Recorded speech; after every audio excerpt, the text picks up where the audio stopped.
I'm writing an album called The Middle Passage. They've shown us every plantation with cotton on it. You know what plantation they've never shown us, Abby? The most prominent ones. The ones that were most profitable. The breeding plantations. Why don't you want to show us those? You know why? Because after the research that I did for this album, you realize that the moment that a girl menstruated, she was put in a stable where a horse would be and forcibly mated, forcibly raped by a male of the slave master's choice. And when she had children, they weren't called children, they were called a litter of pups. The punishment for raping or killing a person in medieval Spain is gelding. Gelding is when you take hot pincers and you take a man's balls and dick off root and stem.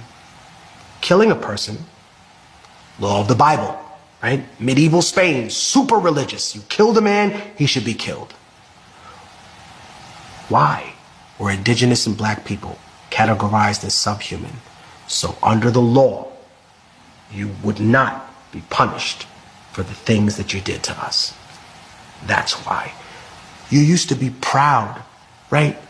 Used to be proud, white America, of rape and murder. Used to be proud of colonization. Used to, wow, that made us tough. And then you got ashamed of it.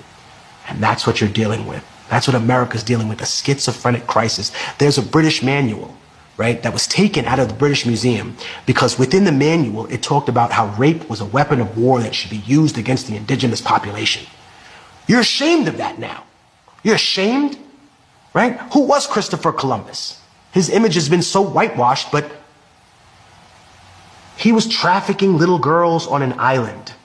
Who does that sound like, huh? All you right-wing defenders of Christopher Columbus and his legacy, he was trafficking 9-year-old indigenous girls on an island.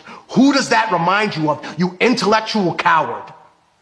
Just because liberals are dog shit doesn't mean that you shake hands with the devil.